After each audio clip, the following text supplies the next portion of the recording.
from where I am, with what state I am, it's funny enough, there's no alcohol allowed at all. So you can't drink alcohol. So I invited a couple of ministers just in my... So there was a free flow of alcohol because they were there. No police would come. Wow. It's like sometimes it's not what you know, it's who you know. Yeah, of course.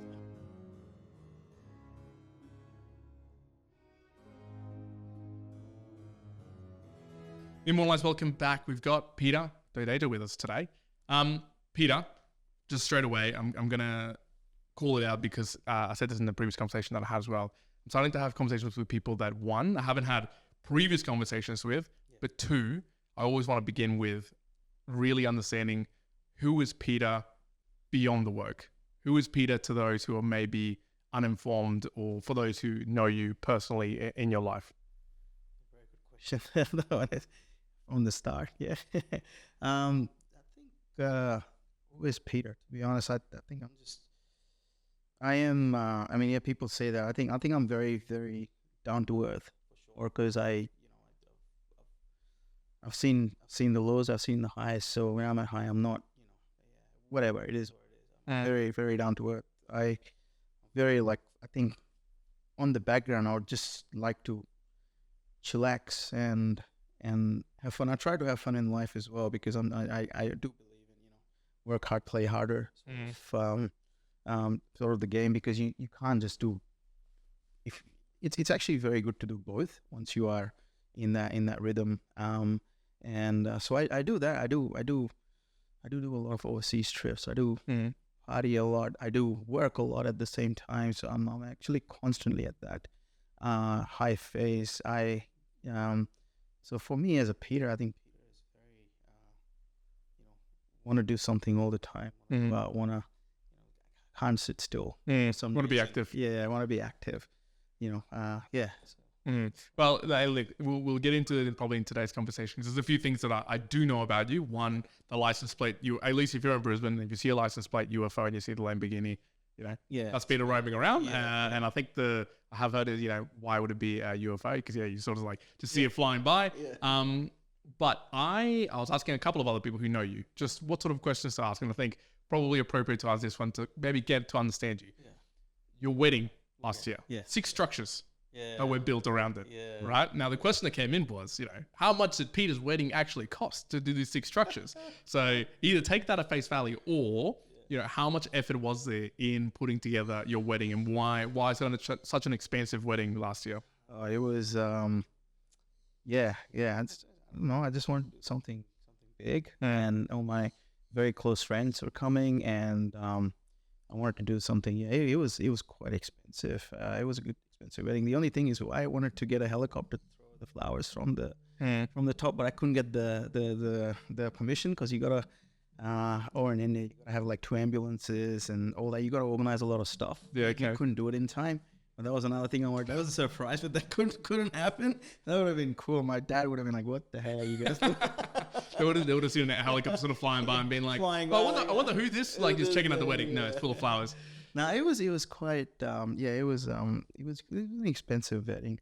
But I think the big things that you do once in life, try to do once in life, is you try and do as much better as you can.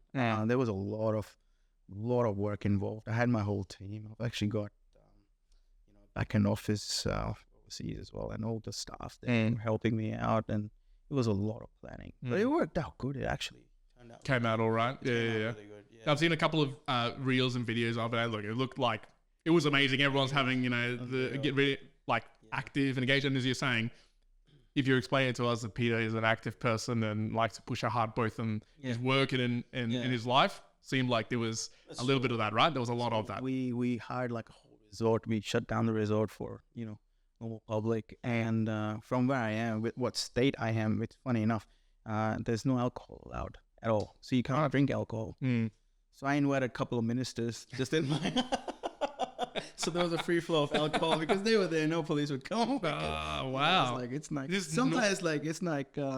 what you know, it's who you know. Yeah, of course. Is that a North Indian wedding or a South Indian wedding? West side, yeah. West side, okay. Yeah. There you go. Yeah, I haven't personally been to any Indian parties, but you relate that story and a few others. I'm like, wow, they seem like right. one in a lifetime type of event to go to It's actually, yeah, you try and go all in, or not all in, but I try and make it beautiful. Mm. There's a lot of planning onto it, like, when are the fireworks going to come up, they got to come up at the certain time, when are the dancing people going to come on the stage. Everything has to be like choreographed to the T, to the point, and that takes a lot of effort. Yeah. Well, it's Plus you got to manage all these 300, 400, 500 guests. Everyone wants something else, and one dude goes to us, I only drink absolute vodka. I'm like, man, what the hell? Okay, all right. It's like an extra company. Add an extra company to all the others that are operating. It's its own thing. Okay. That's true. It would have been a huge enterprise. So you called out there, obviously, the Peter that goes all in. Yeah. Where did that mentality come from? Was this, again, perhaps from family? Was it just the environment or the upbringing? Was it the positioning of coming to Australia and just having to do that? Where does that mindset come from?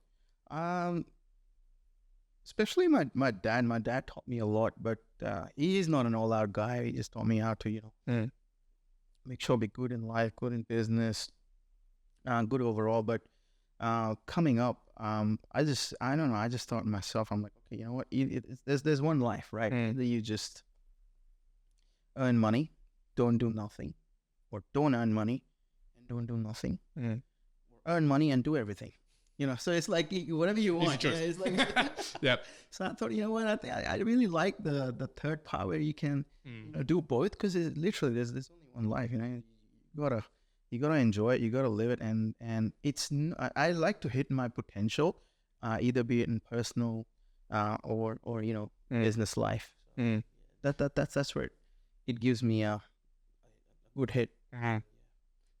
So then, we were talking about this beforehand. 17 years old, that's when you arrived in Australia. And for those who've seen a little bit of Peter, although there's not much to find of you online, which is interesting as well. You came here to Australia, $1,200.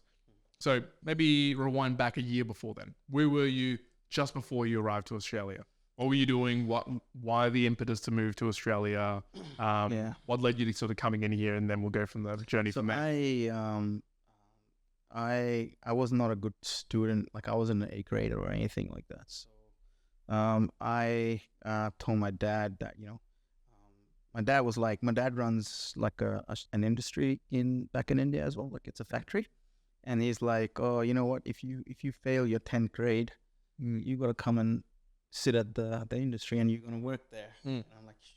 That's it. Enough schooling, come in and work. That's it, you're not built for studying. Like, okay. I'm like, okay, what if I get 70%? I said, I want to go overseas. Would you send me overseas? And he's like, okay, you know what? Because he knew I wouldn't get it. But I actually worked hard and I got it. You're like, oh, here's my opportunity. I'm able to like jump into this. Yeah. So then I was on this back. I was like, I want to go overseas. And he's like, you're so young. What are you going to do? You're going overseas. It's like, you go later on and all that, But I was like, nah, I just want to go now. I don't know. I had this feeling that I really want to get out of here. I knew my potential, because I was actually working since I was a kid. Since I was in 5th grade, I used to go to my dad's. He had a shop back then, and I just used to sit and try and understand, watch people, and you just learn. It doesn't matter where you are. When you see all these, it's like more practical experience. You see all these thousands of people coming in talking about different things. You try to understand the human nature and how it works, which you can't learn from school. And I saw it, because he was in an industry that a lot of people made a lot of money there too. So I used to look at them. I'm like, man, I want to, earn a lot of money one day, sort of. So he's like, yeah, I just wanted to get out of there. That way, I knew that I could do more for sure. And so I think I'm grateful that he worked out in his time and sent me over here. Well, there you go. But as I said, I only got. I told him, I promised him. I said, look, whatever you're giving, I'll try my best not to, not to get more money from you. And when I came here, I literally on the second day, I was out there looking for jobs, because I knew I only had that $1,200. I need to bloody. You're gonna do something, after that. So how quickly from there, and we're talking about the unlock, I guess, of you've seen from your dad, you've probably seen him in business, you've seen other people with money back in India as well. From when you got to Australia to when you saw, there's a bit of a story as well that you've told in other places around, you drove up and you drove someone to their private plane. How long ago was that distance between you getting here and seeing the 2 years? 2.5 years, yeah. So I started doing a lot of jobs, and then when I turned 18 here, I got my security license, and I started doing security job as well. Like, I was doing guarding and patrolling at one of the companies. And then, yeah, so that's when I met the owner of that company. He's not in that business no more. He's does something else in Dubai now. But again, I was like, he told me I'm going to drop me to the air. I was working for him and I was at the office. I was this young guy. I was the youngest, like run around, you're 18-year-old. Everyone's like, he's eager to help you as well because they know they were young at one stage. And, so he's like, drop me at the airport. So that's when I went to drop him and I saw the jet and I'm like, shit. Yeah, I was like, okay. That's how powerful, what was the unlock there in seeing that? Was it, I think seeing is believing. It's not just that was just the starting stage. But after that, I've seen a lot of people having, it's just, for me, I think it's very much, if you see it, other people can do it, and then it's, I don't know why, it becomes very easy for me after that. So I think surrounding ourselves with people who are very high hitters, not just high hitters, very high hitters, is a very good thing. So when I saw this other guy, Nathan Birch, he's in Sydney, he's still a gun. Back in those days, he had like 200 houses, and the dude was only 31, 32. But it's not just when you see that, you like, if he can do it, I can do it. If he's found a way, then there's definitely a way, which really helps me out. Yeah, to see it, I guess, to see that someone beforehand has done it or is doing it to such a high level. You're like, okay, well, why couldn't I do it?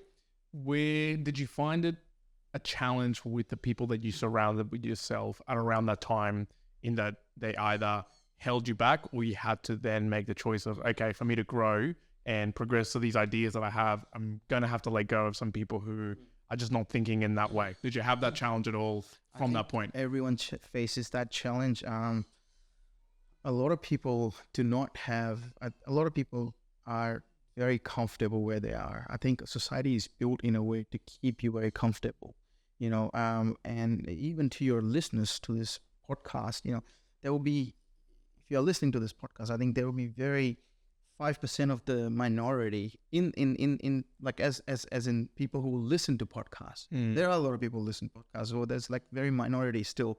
Like not everyone's listening to podcasts, watching videos, doing that they want to grow. But these people who are doing it, I think at least that's the first step. So what my thing is, that's always going to be around.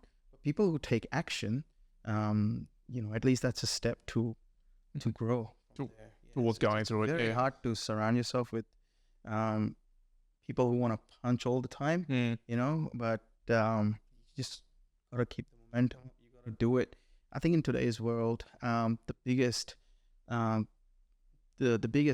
benefit we've got is we've got podcasts like yourself. You got YouTube. You got all these motivational things that you can see and believe. Like anyone you can make a mentor, but just going online and looking up their videos and learning from them. And one of the things I've noticed in both the conversations that I've had and in the others that I've listened to, right, be it yourself, Emil, Nick Blair, who's a couple of people from Brizzy, right, they are, once again, just normal humans like you and me, right? We call the podcast mere mortals. It's just mere mortals. But there is this 2%, 5%, 10% extra action, extra energy, extra, okay, let's go and do. Yeah. That is the big differentiator. That is all it is. That's the only, as I say, lately people are very, very comfortable, so it's not very hard to stand out. You just got to do a little bit more. Like, you go to gym twice a week, thrice a week, whatever, like the consistency. You read those books no matter what. Every week you try and read a book, or once a month you try and read a book, whatever. Even if you do that little bit extra, you're so much ahead because the other people are not doing that even a little bit extra.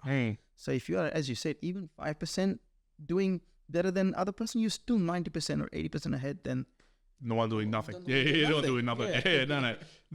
So then, and this bit I'm really interested in. So you've driven this individual over to the plane. You've seen it. You straight away go like, okay, it was in security still. So you go, okay, obviously there's money to be made here in security. There's something for me to be doing. You've said previously in other podcasts that the idea or from business and acquisitions sort of came from your dad. Yeah, I think it was. But I guess let's explore that a little bit more. you went down the path of creating your own company, which again has all its own complexities, and it's just how you go and do the execution. But talk to me about the time and when you decided, oh, actually acquisitions and growing the company that way, which is SAI Security. Yeah. How that was the decision rather than just trying to grow the one company. Yeah, itself. and I think that's where that's where the latest technology comes in very handy. And I was watching a YouTube video. I think it was Ryan or I forgot his name. I think he's a pretty good business coach. And I was looking at his videos, and he goes to me, he's like, rather than building your own company and working on it for so long and building a goodwill for 10, 15 years, it's very easy to buy someone else's goodwill. You can't spend 150 years building your company, but you can buy 150 years worth of companies where people have spent 15 years in their life building that just straight away into yours. And there are a few ways to do it where, be it vendor financing, be it, different stuff. And I thought, that makes sense. As soon as I got off that podcast, I actually went online and I Googled and companies for sale or how to buy a company, and the company's website came up. I had no idea that, there's a website selling, and I found out everything was Seek Business and Any Business and all that stuff comes up. And then I opened up and started looking there, and then the world of opportunity opened up. I'm like, okay, shit, there are a few companies, I can try but no one did this before. People would have done it, but not to the scale that I went on a spree, and I bought like 19, 20 so far. In Australia, I'm doing the same thing in UAE. We just picked up a company in UAE, same acquisition and growth, and we just picked it up, and it only had 25 guards. It was just a stepping stone. I'm like, let me just check what's going on. We're already at 58, 59 now in like 2 months. So, wow. And we haven't even purchased anything, but we're looking to purchase more in there. But it's just acquisition and growth always helps. If you know what you're doing, it's like the franchise people will open up a lot of more franchise. It depends on what you know, what works, and then you become so good at it, and you just keep doing it. In the growing, so the growing of a company, a singular company, I guess the difficulties, they are straightforward, but the I guess the positives is if you want to build one mission, one value, the way you want everyone to work in one company. Seems more straightforward.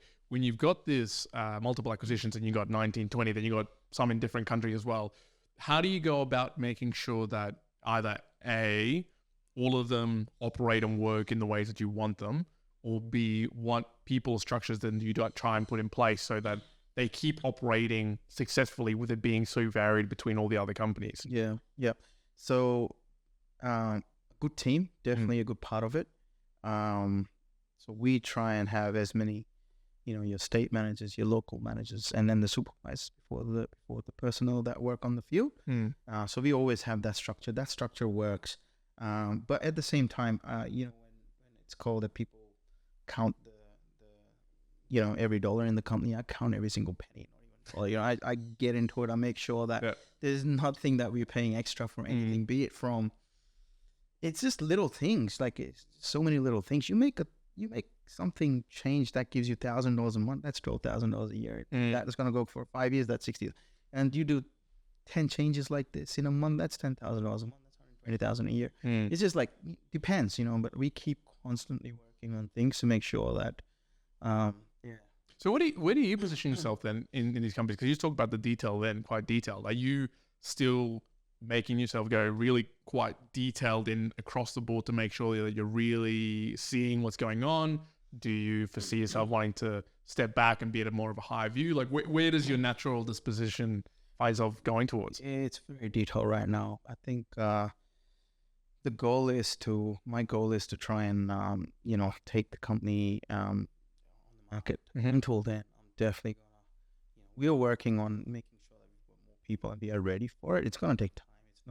It's not a very simple process, but at the same time, because it's I started when I was 19, so it's like sort of when people call it my baby. It is my baby. So I get into every single thing. I'm very, very, which is a good and a bad thing. But again, if something's giving you return, I don't think so. It's a bad thing. If you're micromanaging something that's not returning anything, then you definitely need to get out of there and look for something else. But if it's giving you results, I think it's gonna make it more better and give you more better results. Yeah, I mean, part as well. If you're finding joy from it, if you're finding excitement and energy that comes from it, okay, sure, why not? And I mean, I personally hate a trend that goes towards you really need to have this very flat break between your work and your life, and there's a distinction. There's definitely no work-life balance. If you want to, as I said, if you want to grow, if you really want to grow, forget about work-life balance, man. That's why you party out and you work hard. You know, that's the only balance you're going to get out of it.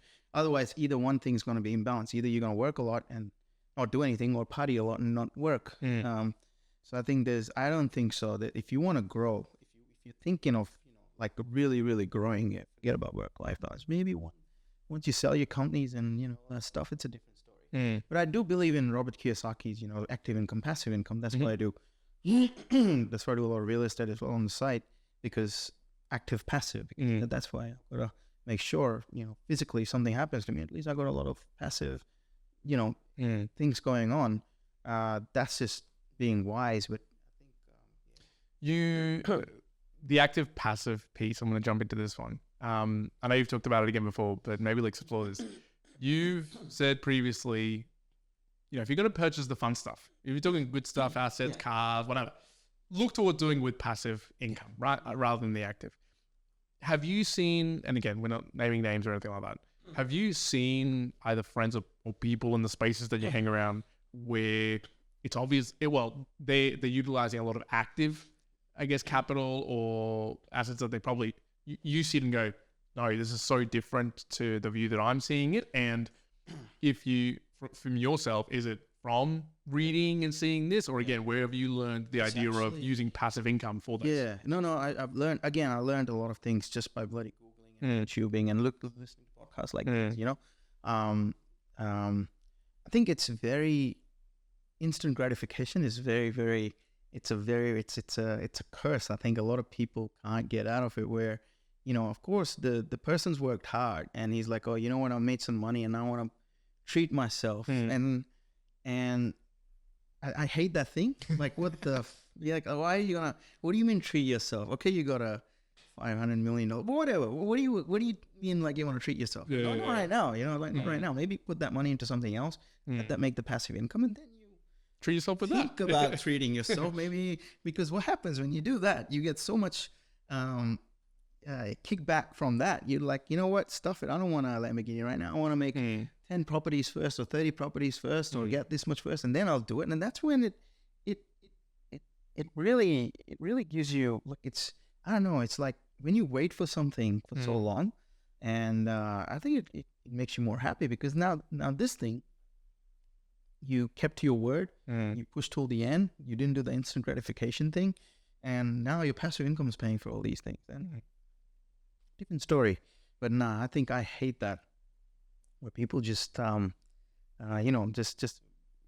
treat myself. You treat yourself. Do you get people, friends and people close by to you go like, Peter, what are you doing, man? You could be doing even crazier things. Like, what are you doing? Exactly. I could have bought a Lamborghini when I was 22. I'm 21 and 22, but I never did. I was like, there's no point. Like, what am I going to do? Like, there's got to be. So I had to wait, which is good. And I think it's the more stable way of doing it. And then if anything goes wrong, I think the best thing about, having passive income in real estate and all that stuff as well is, anything goes wrong, you just go to sleep, you wake up the next day, and you get the rental for it, or you don't have to do much for it. But to make that, you got to work hard first. But if you're not working hard first and treating yourself, then 5 years later you're gonna be in the same spinning wheel. There's no, sometimes I say that it doesn't matter, even if you've got a $1 billion business, but if you're still a dog to your business, it's not passive. It's not. There's got to be that secondary sort of. Yeah, I think, well, who's owning you at that point, right? Is it you owning the business, or the business owning you in terms of what's being served? Unless you get that out. So why properties? Why properties did that become the thing that you probably focused in on in terms of the passive nature, or has it been distributed across a few handful of different assets as well? Oh no, it's mostly properties. The reason being is I don't know. I really like the real estate thing to it, the real touch to it. It becomes like, when you're playing those Monopoly games and stuff when you're a kid, and you're like, you know what, this, now this, now this, you know, so it becomes, it's sort of addictive. Yeah. But back when I started, crypto wasn't a thing. Wish I wouldn't knew about that before and stuff. But you know, now you've got different assets, different portfolios. If I would be starting now, I'd be looking at a lot of different things, not just property for sure. But now, because I'm already in the game, the thing is, if it's not broken, don't change it. And once I get to certain goals, then after that, I'll think about changing something. But right now, I don't want to. Well, exactly. And a good friend of mine, one of the things he says about money a lot of times is, good money structuring should be boring. Like, it should be kind of boring, the passive stuff. Yeah. Let it just go. It should just be doing its own thing. As you're saying, you should be waking up without stress about it. Someone else can be managing and everything else. Yeah. It's non-touch for you. It should just be like that, at least for that part. And then you can have your active side, and that can go for your life. Do what you want around that space. Yeah. What drives your ambition then? We talked a little bit about who Peter was at the beginning. I'm hearing from you, plan is take the company to market. There's obvious things around delayed gratification for you, and quite big things, but it's still delayed. But what's driving this ambition? Why aim for I guess all of these things that you're aiming for? Because I think there's only one life, and I want to just test my potential to see how far I can go. And I think human nature is we don't like boundaries. We are very, as soon as we hit something, we want to try and break it because we want to outgrow. If you always want a bigger house, we want a bigger car, because there's nothing wrong in it. It's like trying to see your potential, how big you can grow, how many boundaries you can cross, how many things you can touch. It's just I believe it's only one life, and I want to try and see what I could do in my life with both business, personal. Yeah. The reason I asked that, because I thought that was going to be the answer. A close friend of mine, similarly, he's in the same stage in terms of he's looking to bring a company to market, and he's got the mentality of, why am I doing it? Because I've got one life and I want to see what I can do with it and build it out. But I say a big but here for him is there also part of that alienates him a lot with a lot of individuals who don't understand that mentality or that concept. He does find himself in a lot of low points because of either the type of mindset that he is or what he's trying to grow. You talked a little bit about there's highs and lows, right? Has that attributed in any sense to some of the lows you've experienced over the years in terms of just that mindset of, well, I'm gonna go all in with this? Has that attributed to some of the low states of your life? So now as a kid, like anything I wanted, my mom was like, can't afford it, and can't buy it. So I told myself one day, I'm like, that shouldn't mean nothing. Yeah. But we can't. I will say to my kids that I can't afford it, I can't buy it. That's I think that's one of the very big attributes as well. Actually, a good thing. I think people who are brought up in harsh environment are very hungry, and when they come to a country like Australia, where there's so many opportunities, it actually works in their favor a lot. It's just because, and that's what I'm saying. Like, people got competition. It's not that there's no competition here. There's a lot of hungry people here too. So that's why you got to be always on top of your game. You always got to be sharp. Otherwise, there's always someone trying to beat you, someone trying to get ahead. And then now that you're playing in bigger pools too, you're not just playing in Australia. There's America, there's UAE. What challenges does that bring now to the company as a whole? We were already 24/7, so that's not a challenge. But it's a little bit. Every country is different.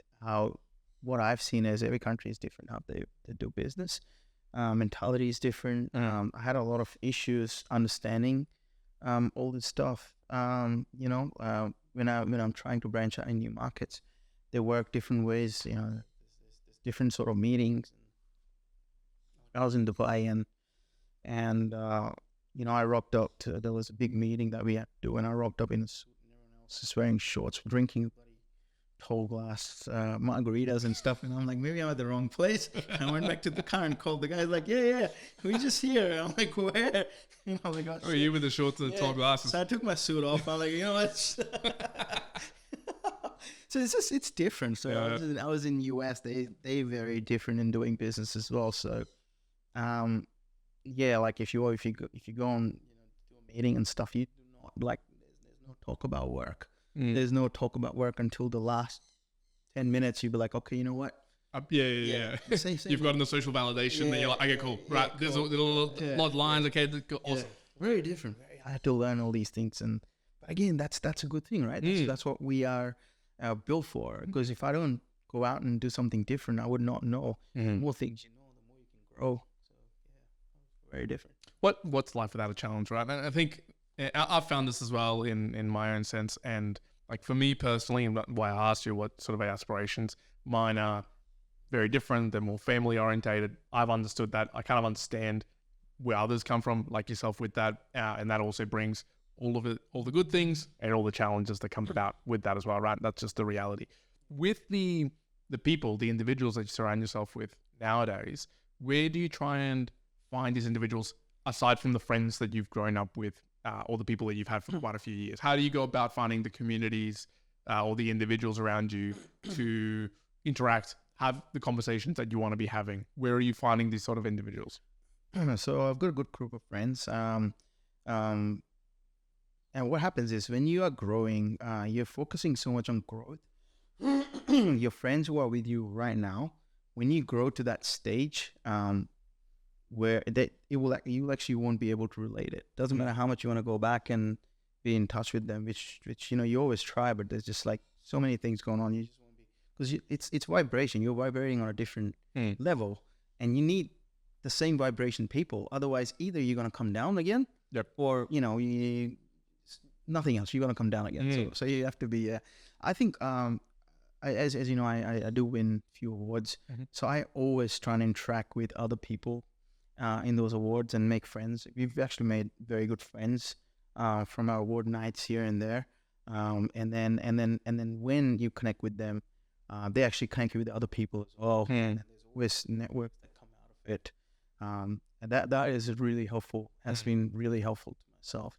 Where you stand now, to either the company or personally for yourself, is that where you see that's what you need to either grow further personally or professionally? It's the network, or is there other means that you're seeing that, yeah, the network's good of people, but it's actually through this hard work or this other avenue that you're actually going to see more growth? Where do you see right now, and where you stand right now, more growth to come? Right now, I think it's using both the things. You need both. You don't know what you don't know. That's the thing. That's a big thing. Sometimes you'll be doing things in a way and you're working really hard on it, and someone comes and says, man, you know what? There's a better way of doing it, and this is the way. And to be honest, for a smart person, only one direction or what someone is showing to you is enough, and that helps a lot. So your hard work would not stop for sure. Smart work will not stop for sure. But at the same time, getting ideas from people who've already done it, like seeing, believing sort of stuff, you can always ask them, hey man, like sometimes we are so much into our stuff that we don't get out and ask people because we're doing it for so long. We're like, oh yeah, no, I know what to do, but we don't know everything, somebody else. And if you don't like it, don't take it. But that really, really helps. That's helped me a lot as well, where I've asked people, like, no, you know what, there's a way of doing this as well. And that's it. And then, you make heaps out of it, or done it a very different way, and has benefited me in a lot of different ways. So I think both things, I'm doing what I'm doing for sure. But, there's a saying, network can take you to places where your degrees cannot. That's a very Mate, I honestly, this is a weird thing. I got my degree in engineering. I think I worked in engineering for maybe about a year. And look, it taught me a lot of good things. My daughter's 1.5, and I honestly question whether I will ever really push her to want to go for a degree, because one, just the evolution of the world right now as it's going, but two, as you say, a lot of people that I've had conversations with, man, they've made it unbelievably successful in whatever you deem success, not by those paths, but just hard work, being confident, going and challenge yourself, learn things. Cool, that's enough. Yeah. There's a list here. I'm going to make sure I'll read it out. Yeah. You posted a little while back, and I wanted to make sure I didn't miss any of these things. So there's one thing I wanted to ask you about in relation to it. You posted it on Threads of the two posts here. That there was 10 things. You said success demands 10 things: insane commitment, show up, work your ass off, sacrifices paying the price, consistency, self-confidence, discipline, responsibility, willingness to outgrow everyone and never quit. Number 9 on that list, willingness to outgrow everyone. Again, through the journey that you've gone through now, where did you find the willingness to outgrow everyone? What did that mean in the journey that you've been through so far? So what I mean through that is your goals should be so important. Your decisions and goals in life should be so important that you are willing to outgrow whoever you are with, whatever your surrounding is, whatever your friend circle is. You know, a lot of people don't grow because it's comfortable. Coming back to that point, right?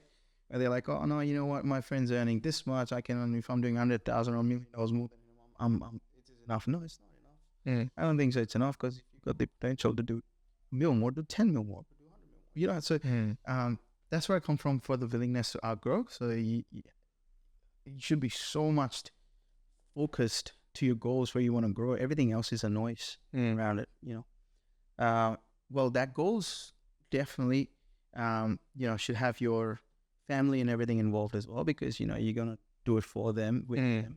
But I'm talking about external factors such as your friends, you know, the things that don't matter. You know, your parties.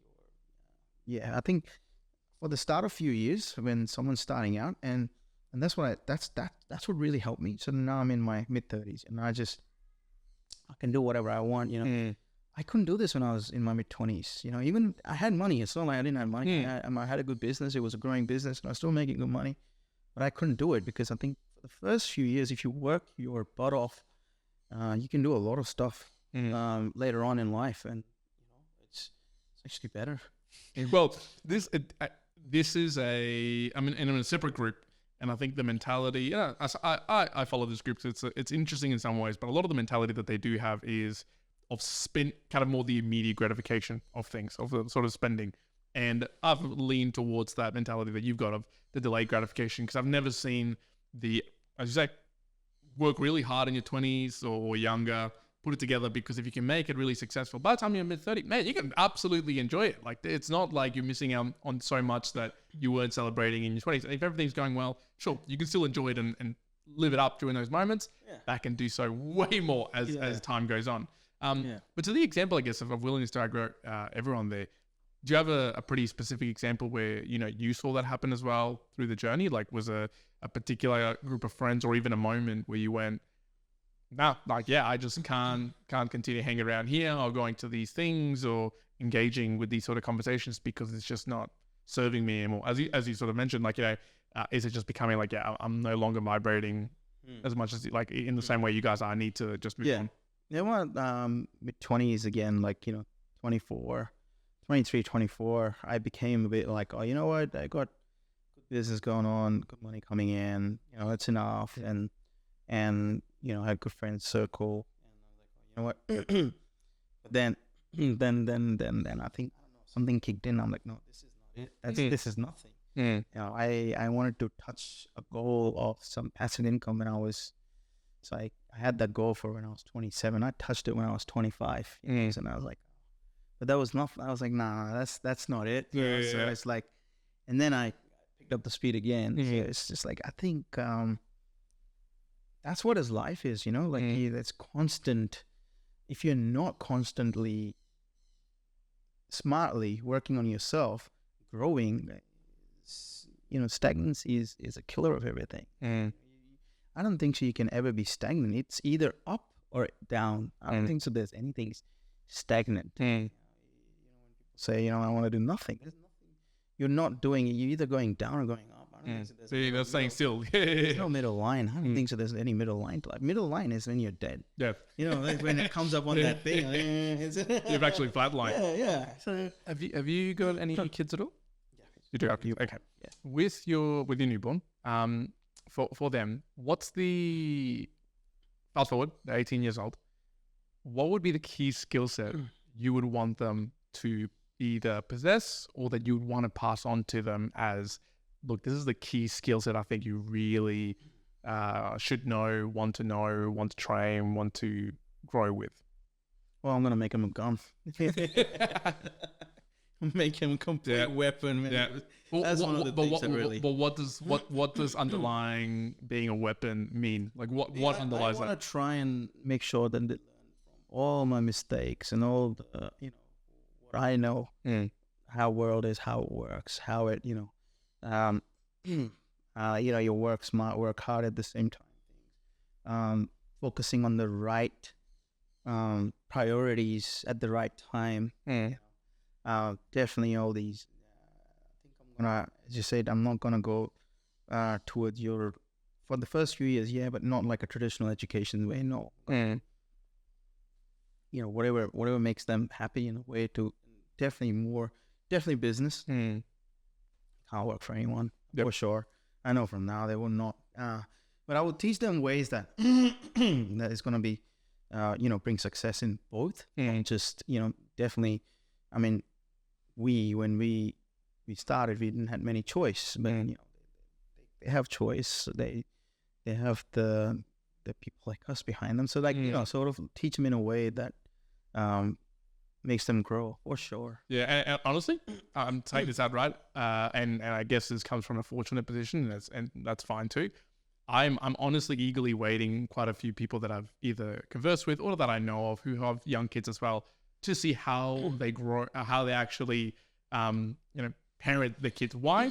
Because, as you rightfully say, a lot of individuals who've made it really successful, done the things, come from backgrounds where you had to go do it, right? Your back's against the wall. You don't really have an option. Otherwise, you're going back to India, right? You got to find something. Exactly, yeah. But for yourself, you've got ample abilities to provide what you need for the individual. And that's what I'm saying. That at the same time, I will not make them comfortable. I will not give them everything they ask for, because that's just gonna. The thing is, we're not gonna be with them all their life, so we can't make them very, dependent on us and dependent on anything. So to do that, but I think there's ways to do it if our parents had really good money, they would have sent us to a Harvard Business School or something. So like something that would have benefited us. So there's I think it's very hard for sure. But I think that line in the middle, where at the same time you're making them really, really sharp, really, really smart, and at the same time supporting them as much as you can, but not overdoing it, that they become a you don't want to you don't want to become a spoiled brat. Yeah. That's right. Yeah, and that's the fear. I think a lot of people have it. To be honest, like I've had it myself. I know a lot of people had a similar way. So it's a challenge, and I like to ask that question of people who do have kids who have made it successful in their own ways, because it's a challenging thought. And yes, it's one of those like type A people problems, and some people say it's a type A people have B people problems, right? In terms of you've got the quality sometimes the B people of like, oh, how do you relax or how do you slow down? It's like, well, that's just what you get with it. Toys and fun. We talked about it before. You do have a Lamborghini. So obviously from a car's perspective, so you're a car person. Actually, interestingly asking you, because you've had a McLaren before, you didn't really enjoy it that much. So I don't know if you've seen obviously the latest Ferrari F80 and the McLaren W1. Have you got a personal favorite between the two of them from seeing them? I don't know. I like the F80 a little bit more. I know. Really? I don't know. I like the noise. I really love the noise, and I do not find that in McLaren. That's the only, it's a different feeling when you sit in that seat and you can feel the whole thing in your, in your groin. You feel the whole vibration, the whole sound to it. I really like that. Yeah. Okay. I didn't get that in McLaren. That's why I was like, whatever. People love it. It's not like, but not right now. Maybe when I'm 50 plus. I don't know. Just not right now. Not right now.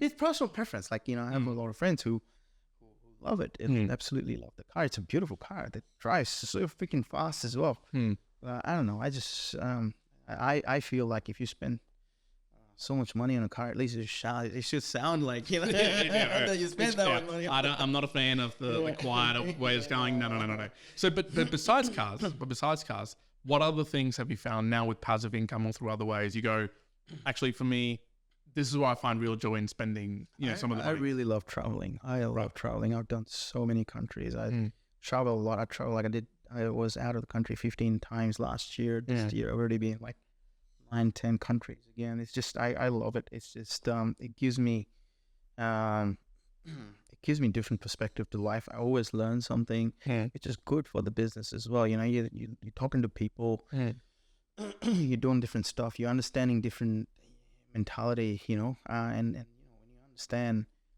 more things to life, more things to people, you can make more money. I just did a recent off-road motorbike trip from Vietnam to China where we had to get like a permit and make sure that we don't hit any landmines and stuff. It was pretty cool. Wow. Okay. But again, I just try and do adventurous stuff as much as I can. I love it. I love the adrenaline. Yeah, I love traveling. You just like randomly threw in there, obviously, the off-road motorbiking from Vietnam to China. How do you document some of these things for yourself personally in any way? How do you try to recall? Because you're traveling all the time, you're going to all these different activities and events. Is there some way, shape or form that you try to recognize and memorialize that particular moment or trips in any way for yourself?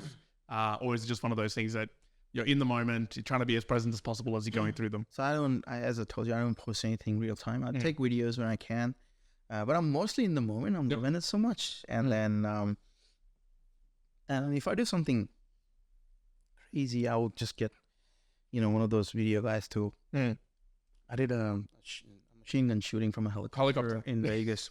Love that thing. Next time I'm gonna go shoot the car with on a tank and all that.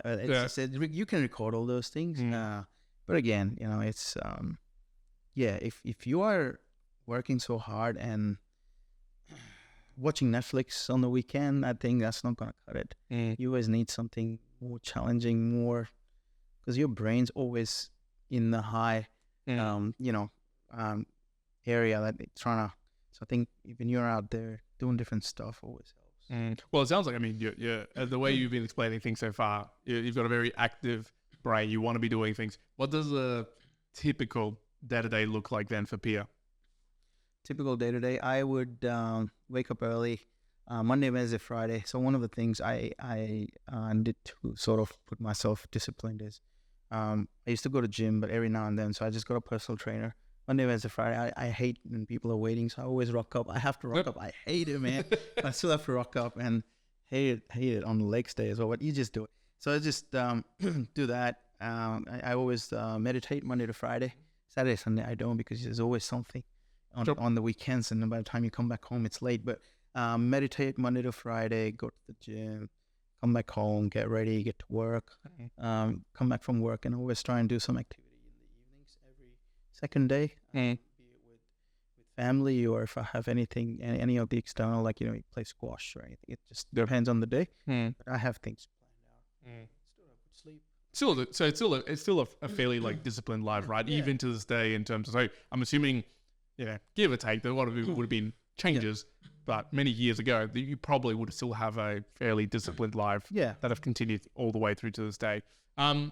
The training, obviously, the meditation as well. Is the meditation, did you find more so just to calm the mind, or no, you need it? Same thing goes with meditation. Your gym, you're being out there as an activity. It's not just because I want to be out there. I think it's the whole part of, you got to keep yourself active. Otherwise, there's so many people just too bloody.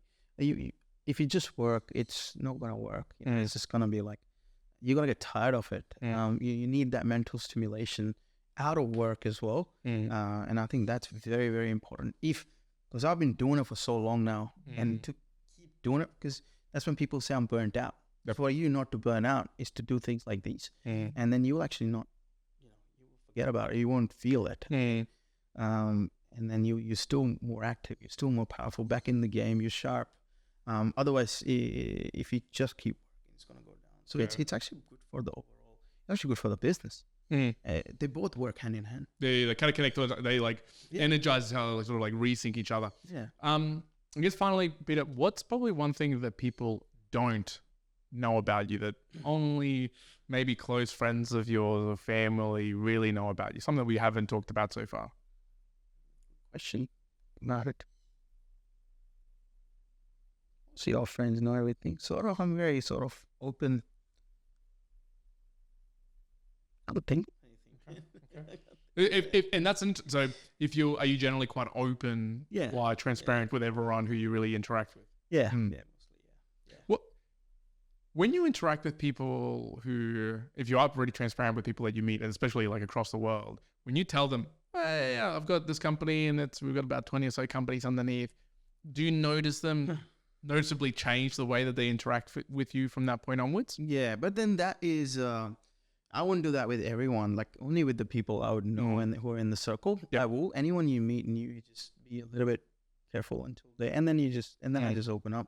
But then you get stung a lot as well with a lot of people. But the thing is, man, I think myself and people like myself are so busy in achieving that goal and going to that target. Everything else just, whatever hits you, it just rubs off. Yeah. Like, because you're just like, yeah, okay, whatever.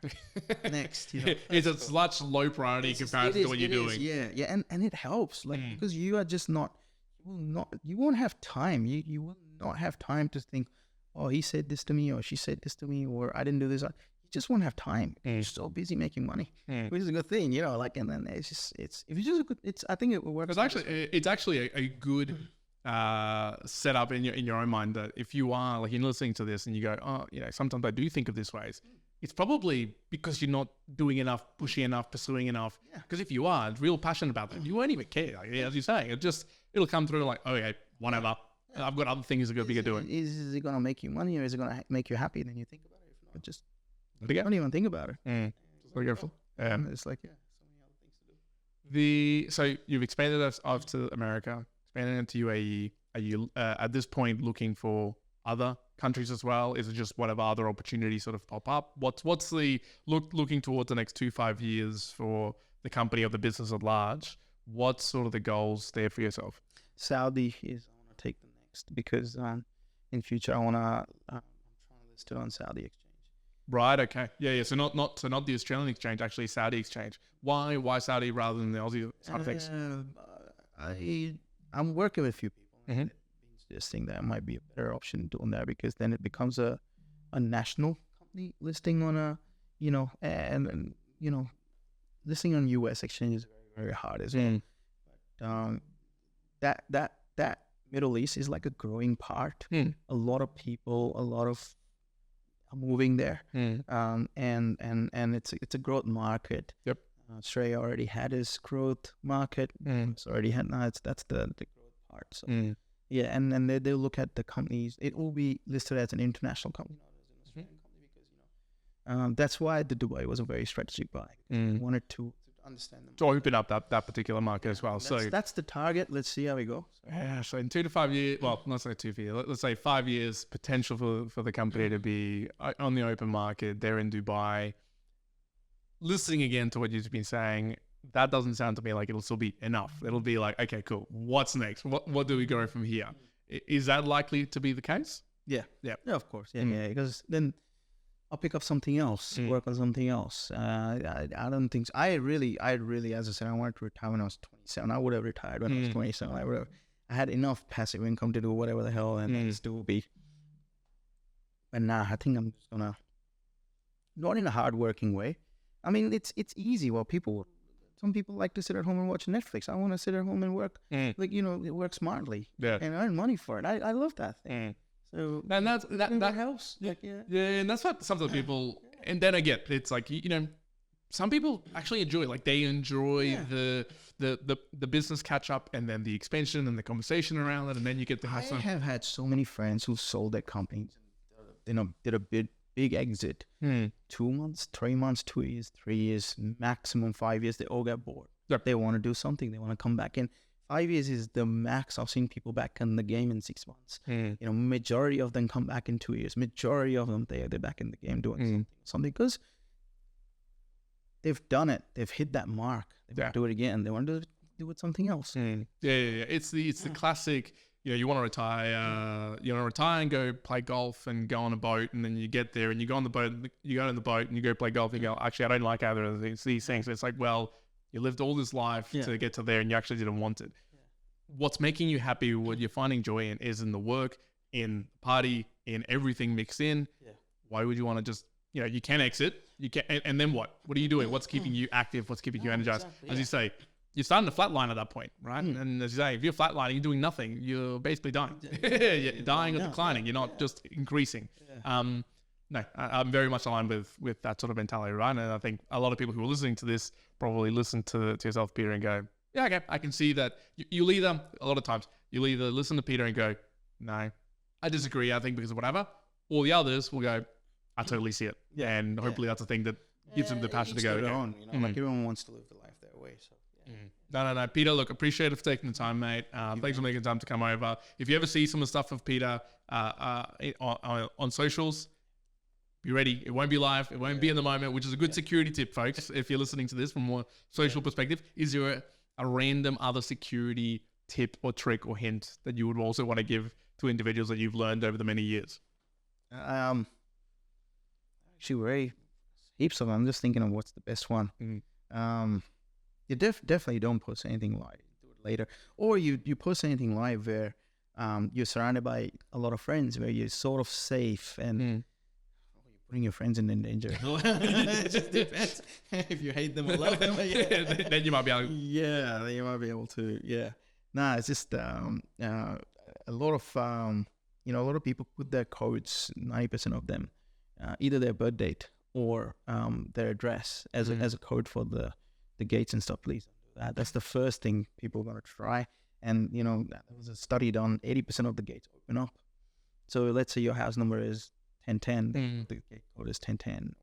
Or a suburb postcode. With the postcode. Let's say postcode is 4129 or 4129. So that's the first 5 things people try, and 80% of them bloody just open up, like without even doing anything. And especially your birthday, and a lot of people think that, oh, you know what, I was born on 25th of September, and I'm just gonna put 5 in the front of 2 and change that around.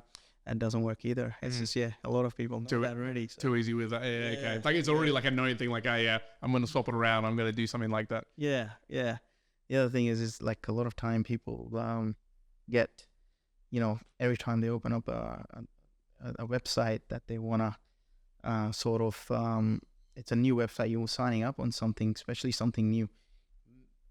Make sure, I don't care if all your passwords are same, even if you're Apple. Just make sure your bank password's different. Yeah, so a lot of people use the same password in their bank, and if they that password's, even if it's a legit website, that gets hacked straight away. If you're using the same password over and dodgy website over here, and you got the same one in the bank, good luck when they come and grab that. So you need to be very careful. Make sure everything's the same. I don't care. Bank password always has to be different. No, that's a good point. Peter, appreciate it, man. Thank you very much. Thank you, man. Thank you.